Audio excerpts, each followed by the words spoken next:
sampai ini ya, dia mencontohkan lah seperti orang-orang lain yang sebelumnya dihajar di media sosial, gimana sekarang, yang sekarang karena itu disumpel juga sebagai rupanya. Terus kalau aku nggak melakukan hal seperti itu, aku harus gimana? Ya kamu bakal dihajar terus, kamu bakal terus disikat, tahu kan mulutnya dia. Itu via telepon? Video call. Video call berarti tidak ada barang bukti ya?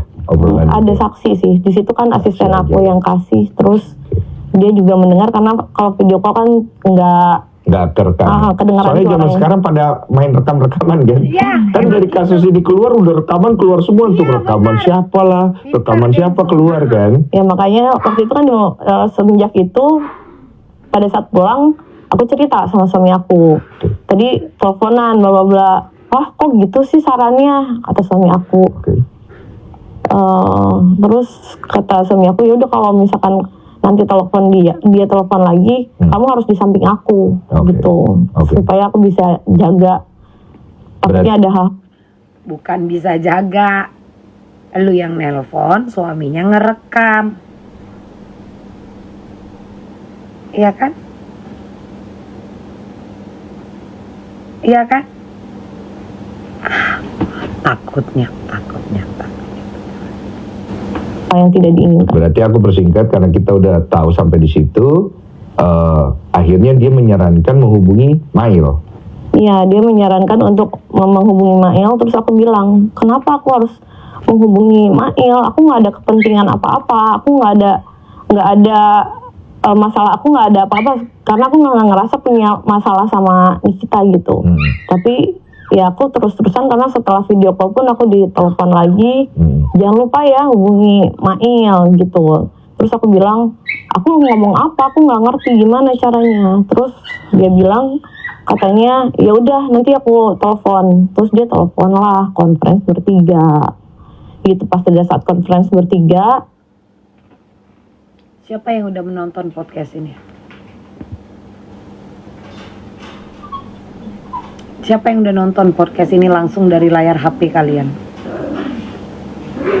Siapa di antara kalian, Kak? Walaupun setengah jalan.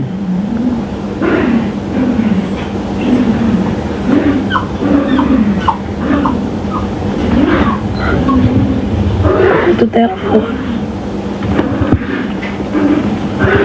Dia tuh temen aku. Aku tuh mikir bla bla bla. Kemarin habis sidang semangat kali kakak ini. Habis sidang, ada lihat gak abu-abu ini kok beda raut mukanya? Kenapa di podcastnya seorang Densu kali ini itu seperti ada kesedihan, ada seperti kegundahan, sangat jauh berbeda ya dengan 5 hari yang lalu, sangat jauh berbeda dengan tertawa-tertawa trio macan pada saat mengetahui Niki dipaksa oleh JPU untuk memakai rompi. Kenapa setelah berhari-hari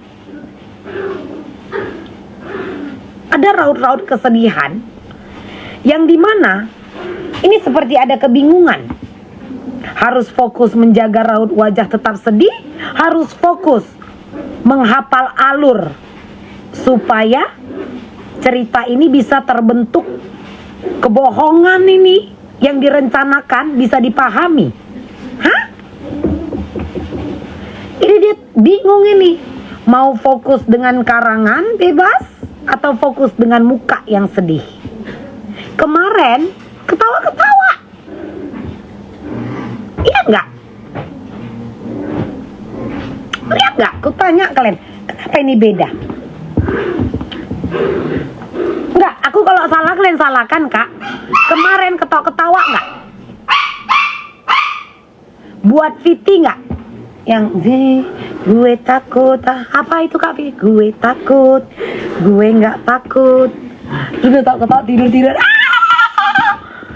Terus podcast, gitu lega gitu.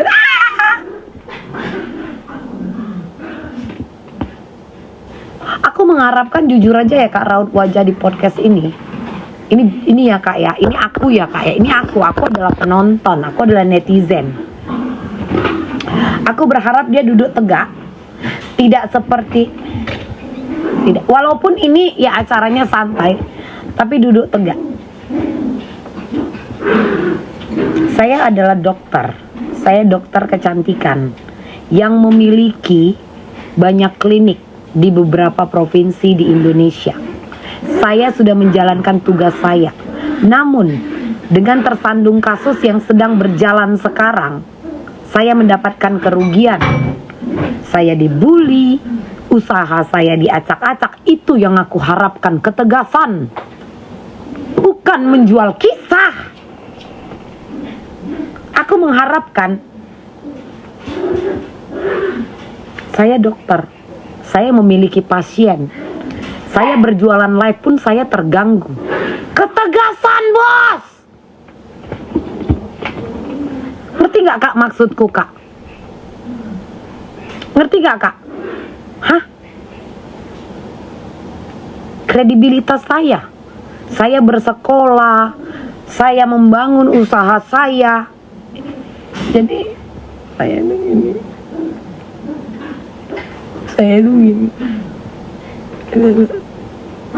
Nah, kayak DJ Panda waktu ngadu lah sama Densu.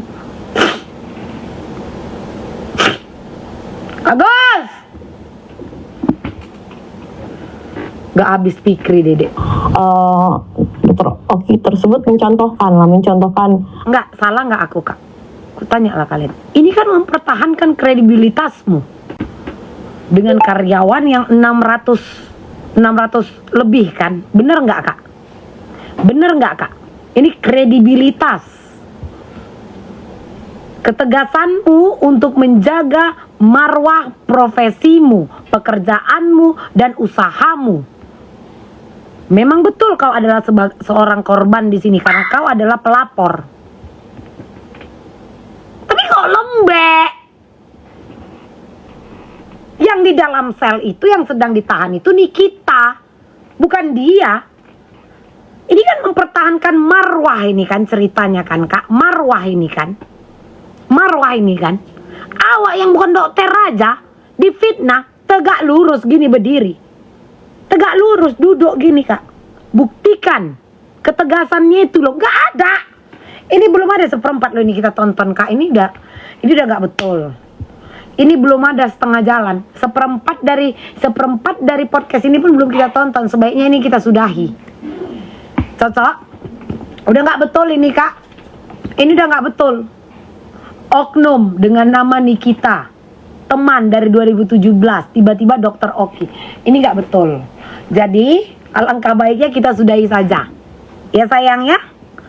Cocok? Aku tidak marah kak. Aku tidak marah. Tapi aku bingung. Ya. Ini kalau bercerita kredibilitas ataupun marwahmu, tapi kau tidak tegas. Malah jadi kayak memasang raut wajah yang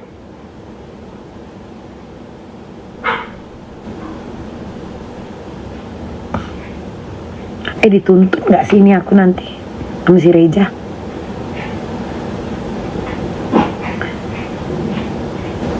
Ini aku dituntut gak nanti sama Kak si Reja nih? Kalian jangan ketawa-ketawa dulu kalian. Ya. Tapi kalau Rejanya marah, aku berkomentar seperti ini, ya karena ini terpublish ya Reja. Ya Reja ya. Ini terpublish. Aku berkomentar seperti ini karena terpublish. Kemarin video-video kalau lagi press con pun aku nonton. Saya sudah lega sekarang.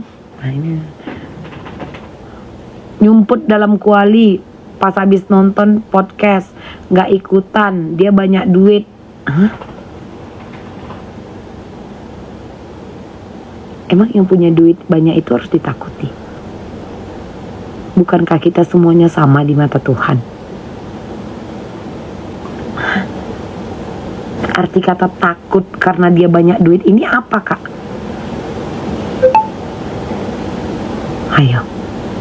Ayo loh. Bingung kan?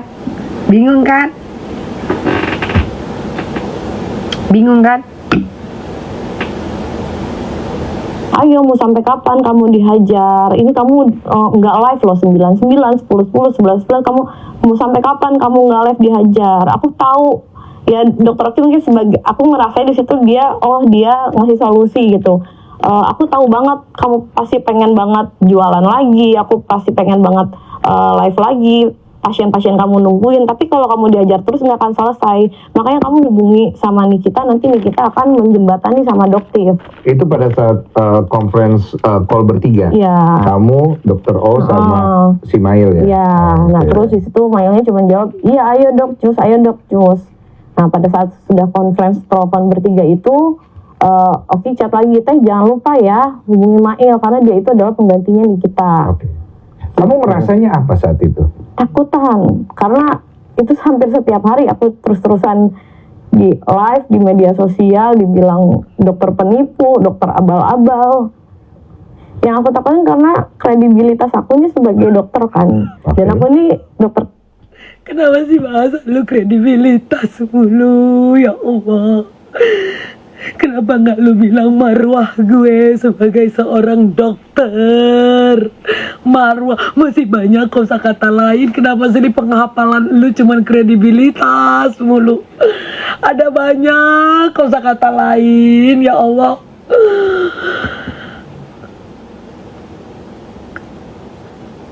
Ngerti kan kak maksudku kan kak? Kenapa harus kredibilitas? Kenapa nggak ada yang lain gitu kak selain kredibilitas gitu loh? Dokter loh ini. Ada banyak kalimat susunan kata-kata yang bisa kau rangkai.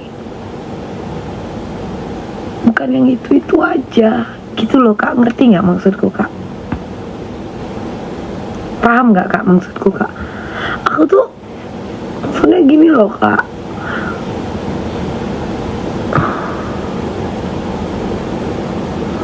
marwah sebuah profesi itu ada yang harus diperjuangkan, yang harus dipertahankan. Jika memang kau merasa kehormatanmu sudah diserang, cuman kenapa hanya kredibilitas? Kenapa lu nggak bilang ini menyerang kehormatan profesi saya? Kayak Dokter Oki itu bisa buat laporan kak atas serangan yang kemarin terjadi. Ngerti nggak kak? Saya merasa kehormatan profesi saya telah dicoreng, marwah profesi saya telah dijelek. Bisa. Kenapa hanya kredibilitas? Inilah kalau kebanyakan menghafal kredibilitas sampai payah kali bilang one prestasi, one apa itu, one abot. Ngerti nggak maksudku kak? Tapi kak maaf ya kak, baru nonton, aku memang kayak gini ya kak ya. Tapi kalau kalian mau aku lebih soft spoken, aku bisa. Ya. Kalau kalian mau aku lebih soft spoken, aku bisa.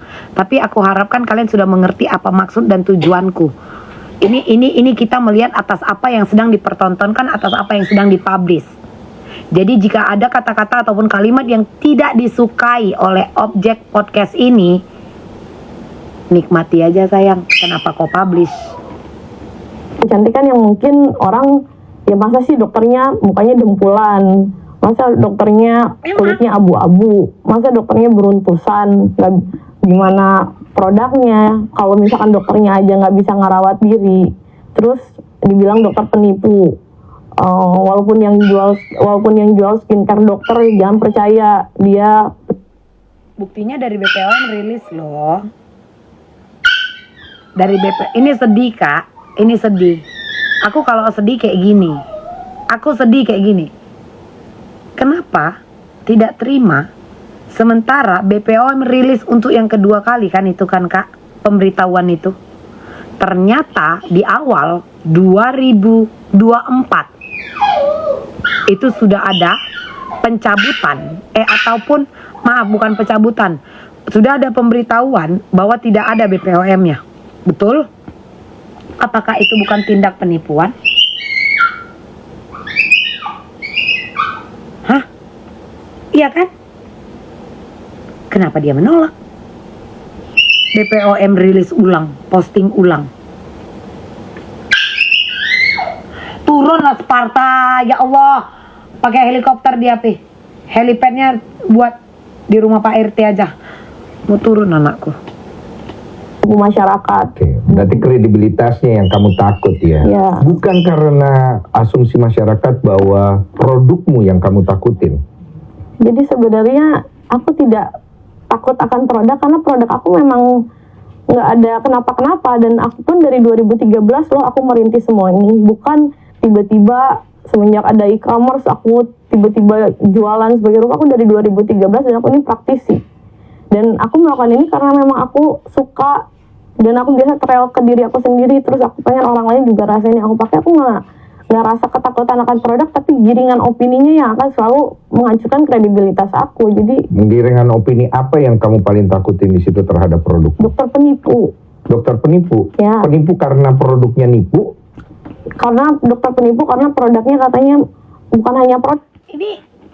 Ini maaf dulu ya. Ada PR nggak di sini yang bisa agak menuntun gitu Kak? Jadi agak enak gitu mendengarkan kalimat-kalimat, cerita-cerita, paragraf demi paragraf yang dialunkan melalui tenggorokan dan keluar dari mulut melewati lidah dan rongga-rongga gigi. Ngerti nggak Kak maksudku Kak? Kayak tadi yang aku bilang di awal.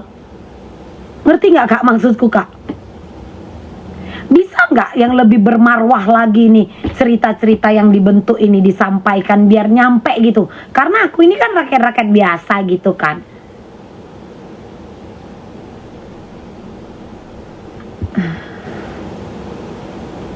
Penyampaiannya itu loh, ngerti nggak Kak? Penyampaiannya itu kayak mana gitu Kakak? Ngerti nggak Kak? Penyampaiannya itu loh. Si Denny Sumargo ini pun lama-lama buat aku geram aja aku dari kemarin. Aku baru ini ya Kak nonton podcast Panda. Ini yang ketiga podcast Panda sama ini. Terus kemarin DRL aku nonton Kim Hart. Itu aja. Gak pernah aku nonton podcast biar tahu kalian. Ya? Maksudku cara penyampaiannya gitu. Kenapa dia nggak duduk seperti ini? Tapi tetap tegak lurus. Apa kalian nengok-nengok aku? Apa? Apa tengok-tengok? Apa? Tengok-tengokan aja kita di sini. Hah? Saya dokter loh. Saya sangat-sangat merasa dirugikan dari usaha, privasi saya. Saya sangat dirugikan. Bisa nggak ngomong kayak gitu Reza? Minta tolong aku Reza. Boleh nggak kau ngomong kayak gitu Reza? Boleh nggak gagah gitu? Sih ya tadi kalian jangan tertipu lah sama orang yang si Reza jualan di live itu di media sosial, mukanya putih apa segala rupa, tapi aslinya tuh dempulan, abu-abu. Mau-maunya kalian tipu masyarakat sama si dokter penipu ini. Oke, gitu. berarti lebih ke narasinya terhadap sesuatu yang berhubungan dengan karaktermu kan ya. Betul. Nah kalau si produk sendiri kamu nggak takut? Karena aku dapat narasi di luar kalau si produk ini belum BPOM ya, belum BPOM. Ya, jadi ini perlu aku jelasin juga. Sebenarnya pada saat itu, pada saat dikirim produk, aku pun udah jelasin, ya kan. Pada saat, jadi aku lanjutin dulu yang tadi ya. Yang tadi itu pada saat Oki suruh lagi hubungi Mail, lalu aku chat ke Mail. Mail malam gimana yang tadi? Terus Mailnya jawab, Dok, punten, tujuannya apa ya? Terus aku kirim lagi ke Dokter Oki. Ji, ini ditanya tujuannya untuk apa? Aku juga bingung karena aku nggak ada masalah, nggak ada pentingan. Terus Oki bilang aja mau silaturahmi. Lalu aku caps gitu, terus aku kirim ambil pesan yang dari Oki, terus aku kirim ke Mail mau silaturahmi Mail gitu kan. Nah, baru dijawab deh besoknya kalau silaturahmi saja tidak menghasilkan uang forward. Dan sebagai info, Niki udah punya produk Dokter Reza yang bermasalah. Caps apa? Yang nempel-nempel stiker kayak ada teman aku juga. Nah, di situ aku nggak ada ngerasa apa-apa karena aku di situ udah jelasin produknya, tapi di situ aku dapat forwatan yang katanya dari Nikita. Forwatan itu yang isinya hancur kredibilitas lo sebagai dokter, gua jamin. Kamu merasa itu apa? Ancaman? Ancaman karena sebelumnya selalu berulang kali live streaming dengan mengata-ngatai fisik aku, menghancurkan kredibilitas aku, yang mengatakan kalau aku ini dokter penipu, aku penipu masyarakat, terus mau-maunya beli produk dokternya aja penipu, seperti itu. Iya, kan penipu ini kan kita lihat dari mananya dulu. Kita lihat dari si produk kan. Apakah produknya ini memiliki dugaan penipuan atau enggak kan, gitu kan. Sekarang kalau misalnya dari produk sendiri kamu merasa produk kamu tidak bermasalah, kenapa kamu harus takut kan, gitu pertanyaan masyarakat kan. Betul. Nah, kamu merasa produk kamu ada nggak di antara beberapa produk yang bermasalah? Ya, jadi aku jelasin. Jadi produk aku, alhamdulillah dari pertama sampai dengan detik ini nggak pernah ada yang bermasalah, dan produk aku BPOM. Oke. Nah, akan tetapi ada nih di tahun 2023 ceritanya. Di tahun 2023 aku mengeluarkan treatment. Treatment tersebut namanya Glowing Booster Cell. Jadi mungkin pada saat kita menamai itu adalah facial diamond apa, nah itu judul treatmentnya. Nah, terus produknya bukan menggunakan produk milik aku, karena memang yang namanya treatment biasanya kita ada vendor tersendiri kan, seperti botox kita tidak pernah menggunakan botox merek kita karena tidak bisa kan. Nah, terus ada produk yang namanya ya Ribestin, dan itu digunakan sama semua klinik-klinik kecantikan di Indonesia. Nah, produk tersebutlah yang digiring opini seolah-olah produk tersebut adalah berbahaya. Nah, produk tersebut itu adalah treatment yang digunakan untuk treatment di klinik aku. Nah, produk itu ini aku udah bawa lampirkan buktinya juga. Jadi produk ini bukan produk kamu kan? Iya, itu produk Ribestin. Tapi dipakai di klinikmu? Dipakai di klinik as a vendor? Ya, untuk melakukan perawatan.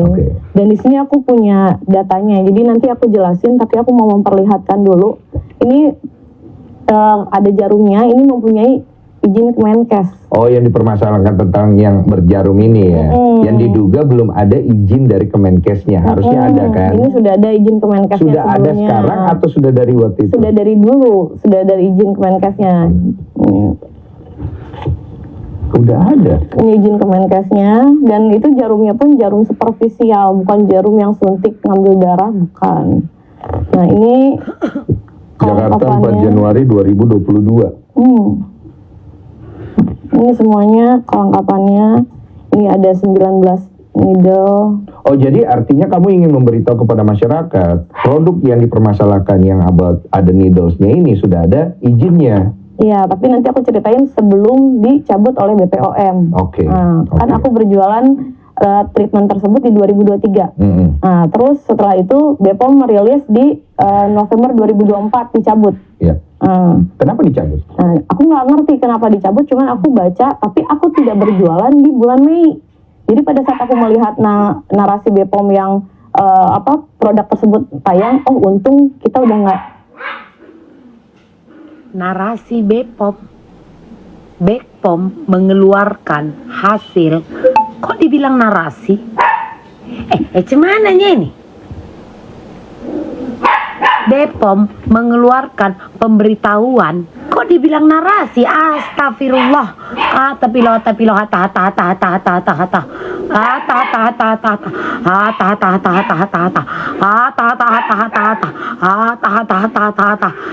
Kok narasi? BPOM mengeluarkan pemberitahuan bahwa skincare di bawah ini, kok dibilang narasi?